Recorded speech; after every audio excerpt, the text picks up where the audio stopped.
ultimately is to bring awareness and make people, realize what's really going on in this country. There are a lot of things that are going on that are unjust, people aren't being held accountable for, and that's something that needs to change. That's something that, this country stands for freedom, liberty, justice for all, and it's not happening. I will do what I never thought I was going to do. I am begging anyone that can hear us to save us from dying. The police have every type of machinery you could ever have. And we got tear gas. I get tear gas in an American street fighting for the police not to kill people. And I was like, this just isn't okay. There is residual racial prejudice in this society. It's time to get in it. It's time to call it like it is. Don't come here and tell me, Maxine, you keep on doing what you do. Maxine gonna keep on doing what you do. But when you gonna give me some support? How many of you in your organizations have said impeach 45? This is for the real organizers all over the country, the activists, the civil rights attorneys, the struggling parents, the families, the teachers, the students that are realizing that a system built to divide and impoverish and destroy us cannot stand if we do. Black men, you are seen, you are felt. There are many people who can teach like that. I know plenty of people who are not black men who are phenomenal educators. But there's something about a black man in a building that helps that building stand taller, helps that building shine brighter. And I think a black man demands that success because success is demanded of the black man at every turn.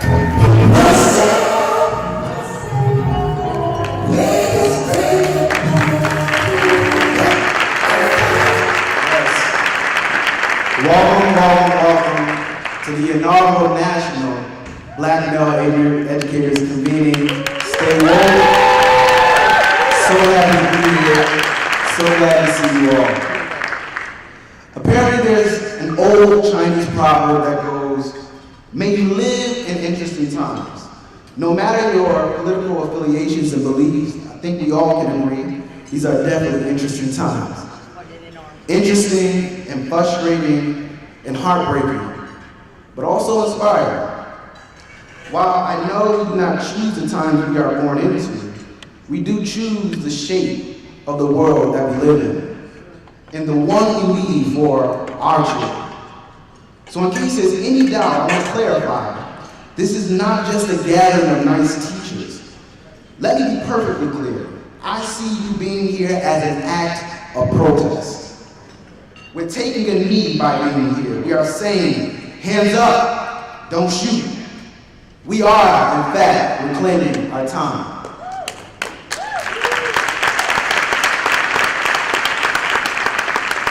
Every generation, every year, we witness new leaders emerge, people who break through the noise to speak the truth in ways that reach new ears and wakes new hearts.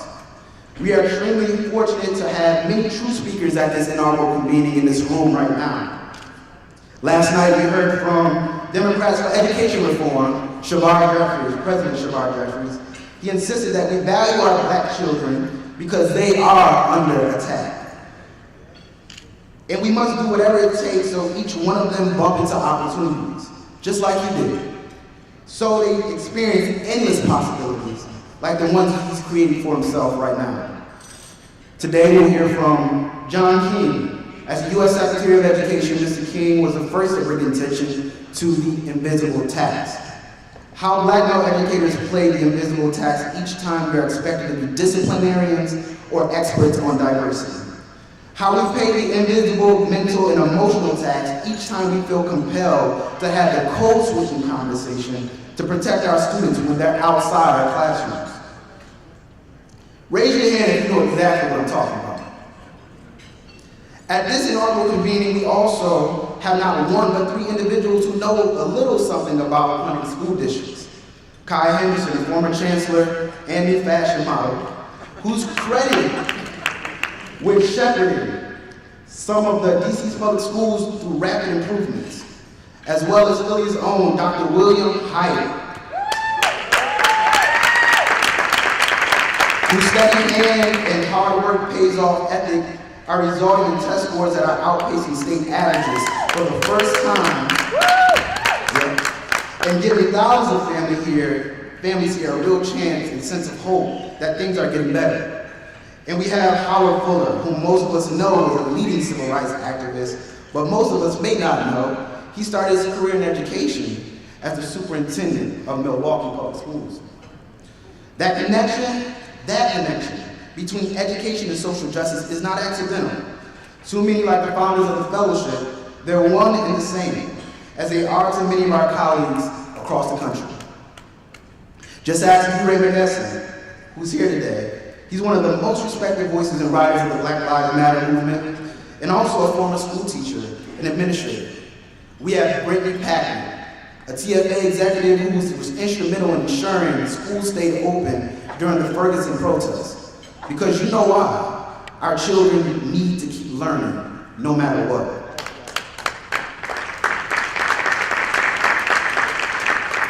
And if they're not enough to make you stand for social justice, we got Roland Martin, an author, journalist, hosts new ones now, to give you a fiery send-off on Sunday. But in my mind, he deserves the greatest shout out to our fellow Black male educators. We've got not one, not two, but 3 state teachers of the year here. Mr. James Ford from North Carolina, Nathan Gibbs Bowling from Washington, and Abdul Wright from Minnesota.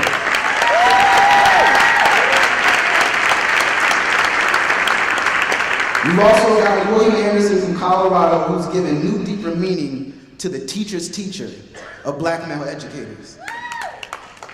Our local all-stars include Gerald DeSuze, who insists on teaching those uncomfortable conversations, the ones required for students to truly understand our past struggles and work that remains undone. Matthew Kay, a poet, who has a natural ability to pass on his love of language and ideas. And of course, Samuel Reed, an educator who always is innovating and pushing those around him to reconsider what's possible. I would be remiss if I didn't recognize my fellow fellows. I'm talking about men like Raymond Roy Pace, Sterling Grimes, William Hayes, and so many more, and my school principal, Jovan Weaver. As exemplars of highly effective Black men educators, male educators, these folks keep me inspired and humbled to be greater. If I recognize everyone, I feel like I'll be here until Sunday. But I do want to give a shout out to my Camelback Fellows who are changing the education space through education entrepreneurship across the country and changing the ecosystem. I want to recognize men and women at this Black male educators convening who traveled far and near to get here from places like Newark, New York, Boston, Baltimore, Washington, D.C., and Atlanta, and as far away as Chicago, Memphis, Orlando, Houston, and LA. I want to recognize each and every Black male educator who traveled, God knows, further to become a effective Black male educator. Some of you have gone back to school, worked 2 or 3 jobs while finishing your studies to continue supporting your family, made the brave decision to have a second career, and most of us had to push through paying no mind to haters and detractors to achieve the privilege of having students look to us to help guide them through this turbulent walk in life right now. So to those I can't name drop, I want to tell you something. I appreciate you, I appreciate you, I appreciate you. It's easy to forget just for a moment or even a whole weekend when we're all together like this, when you can feel this energy in the room and hundreds of like-minded and like-hearted people, that there are people who do not see things the way that we do. And we understand that, who do not feel the same way that we do. But we know that they're probably here. We know that they're probably watching. There are people with some very good intentions who believe it doesn't matter what race or gender our teachers are. That true diversity among teachers is a nice to have, but not a necessary to have. These well-intentioned people believe that if you are truly a superb educator who brings to teaching not just subject matter expertise, but deeply understood divergent perspectives rooted in a crystal clear self-understanding and appreciation for authentic connections with people who are not like you. That if you are all these things, then you can do the job of black male educators. And maybe those people are right. But how many people do you know who perfectly fit that description, if we be honest with ourselves? Black, white, Asian, Hispanic, there aren't many of us who fit that description. I know many men and women alike who strive to, and I consider them all our allies. So until there comes a time where the majority of our educators fit that perfect description, I make the argument for the need for both allies and highly effective black male educators. Because until that time comes, and it can only come with educational equity, we need black male educators in the classroom who can mirror to our black boys their experiences and their aspirations for better and more, who can be that teacher for any and all students who's forever remembered because of what they taught them and because of who they are. We need black male educators who are invested in lifting as they climb. I learned about lifting as you climb from my 7th grade teacher, social studies teacher, Mr. Brian Freeland. And since then, from Sharif El-Mekki, the co-founder of and chair of the fellowship, my mentor, as well as mentor to probably every other fellowship member, Sharif doesn't know how not to lift as he climbs. All it takes is one short walk down the hallway at Shoemaker. He doesn't just know every student by their name like some principal trick. He knows their parents' names, their siblings, how they're doing, and what's actually happened to them. And as he fights for all of us, giving voice to our truth around the country, even saying that what we all know, but to keep ourselves, that the racist legislators who are shortchanging black students must be removed from office. He makes sure his students at his school are continuing to achieve that lifting as you climb. So yes, we are living through some interesting times, crazy times even. But to be able to share my time on this earth with amazing people like all of you in this room, dedicated to giving voice to truth and lifting as you climb, I don't see these as interesting times as cursed. In fact, I choose to see them as blessed. Thank you so much and welcome to the National Black Male Educators Convening.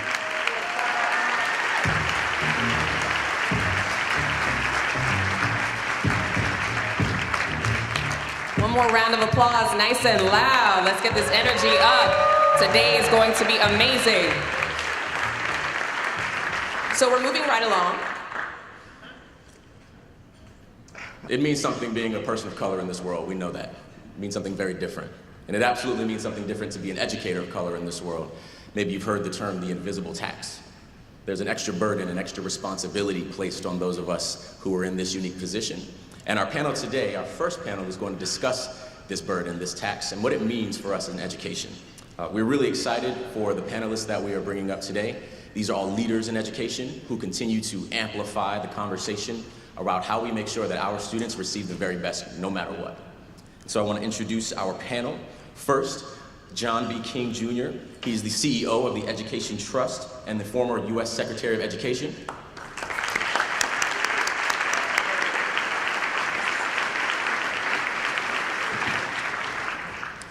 Philadelphia's very own, by way of PG County. I just want to put that out there. Shout out to PG County. Yeah. Dr. William Height Jr., who is our current superintendent of Philadelphia Public Schools.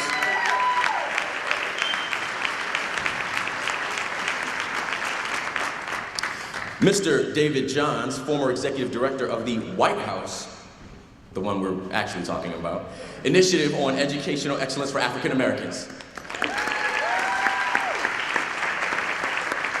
And we're honored to have Peggy Brookins, who is the president and CEO of the National Board for Professional Teaching Standards. Please give it up for her.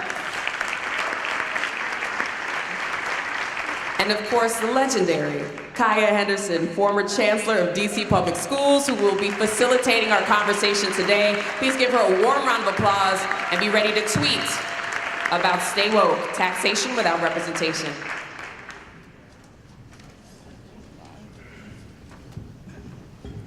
Good morning. For real? I'm in a room full of some of the most beautiful people that I have ever seen in my life. There is a warmth that is in this room, a kind of knowing, and I say good morning, and that's all you got for me? I'm gonna try this again. Good morning. Good morning. Right. It is amazing to be here.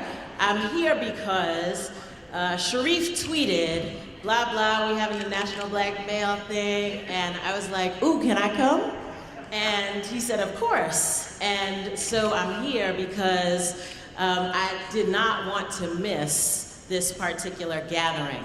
It's an important gathering, and I'm really pleased to be able to help start the conversation that's going to happen over the course of this weekend with some amazing folks who are going to lay it down for you and help us to stay woke about black male educators. Is that all right? All right, so we're going to get started. We're going to have a conversation, if that's okay. If we had wine, maybe it might flow a little easier, but we're going to pretend that we are in my living room having a glass of wine. Champagne, mimosas, it's morning time, right? Okay, so have a sip of your mimosa, relax, and tell me, friends, what do you think is the greatest obstacle to us getting and keeping black male educators in the classroom? We know that only 2% of the nation's teaching force are black male educators. I'm proud to say in DC public schools, 19% of our teaching force are black male educators. But it's still not enough, right? Still not enough. So what is the biggest obstacle to getting and keeping black male educators in the classroom? And anybody can start. You can pull down your mics. I'll go ahead and start. So, as an educator myself, and being in a school, I spent my 38-year career in a school, the same school, and I watched a number of educators come and go. But I truly watched black male educators and the expectation around them, the suspicion around them, and what people felt they were there to do on a campus. And it wasn't teach. It was, oh, you can coach or you can discipline, but there was no respect of their ability to teach. And a lot of them felt like you can only take this for so long. Our talents are needed somewhere else. And I watched them leave. I was on a campus of 128 faculty, and only 7 of us were people of color. This was in the chosen school, in a district in Florida where minorities were only 10% of the population.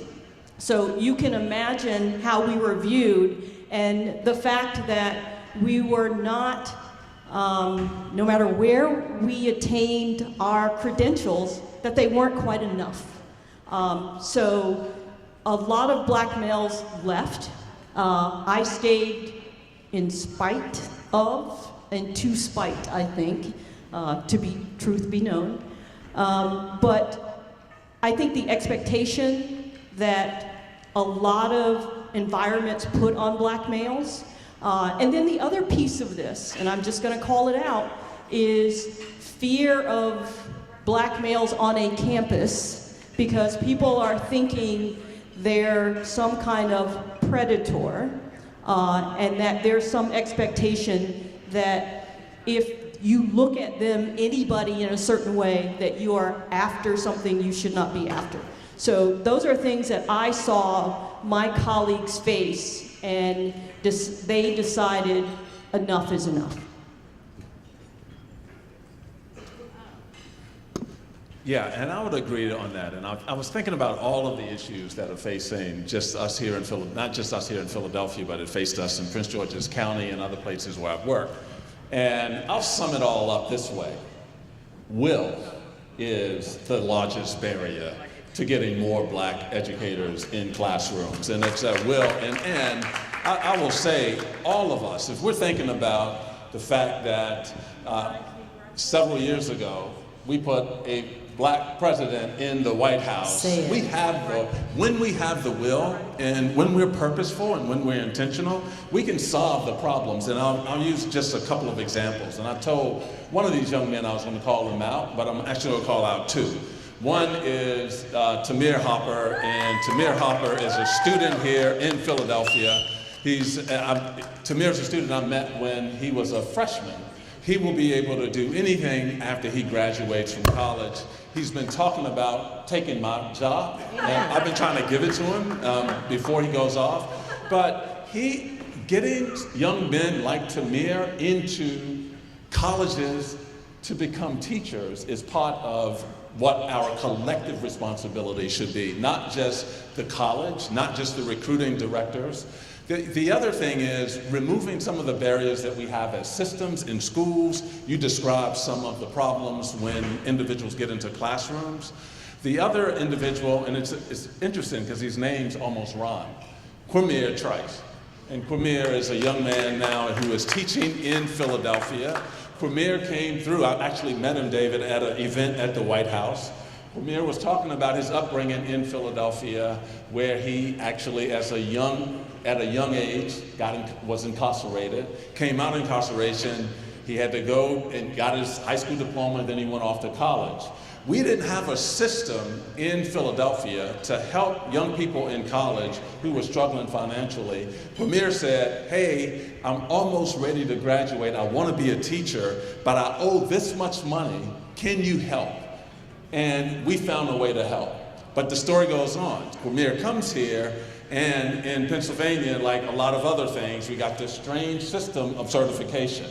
You can be certified in most other places, but that certification is it will not be recognized here or acknowledged in Pennsylvania. So Quamir took the praxis. His praxis score wasn't where it needed to be in Pennsylvania. And his principal, because we hired him anyway, because we said, we're going to work with you until we actually develop that score for you. And when I talked with his principal, who has made it a point to hire more black male educators and now has 35 to 40% of the educators in her school as black males. She, 2 days a week, had Quamir come to her office to work him through the praxis assessment.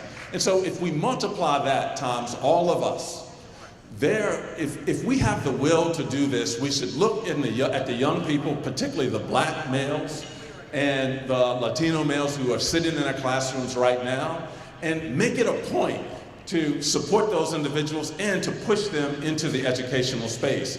As we look at our organizations, just like we've had to look at ours here in Philadelphia, at the systems level, at the school level, and at the support level, let's think about all of the barriers that we have constructed that make it hard not only to get into a role, but to stay in that role and be supported in that role. So I'll sum it all up by saying, will is the largest barrier. When we have the will, we can solve this problem. Amen. John King, what say you? So I know two things. One is we have a pipeline problem all the way through. So we have about 15-point gap in graduation rates from high school for African American students. So we're losing a whole bunch of students who don't even graduate from high school. Then in college, only 4 out of 10 African Americans who start college finish with a college degree by 6 years later. Right? So we lose a whole bunch of potential future teachers because they don't finish college. And then when it comes to the hiring process, we know there's just a piece that the Washington Post did on Fairfax County, Virginia. We know that there are choices that are made in the hiring process that disadvantage candidates of color.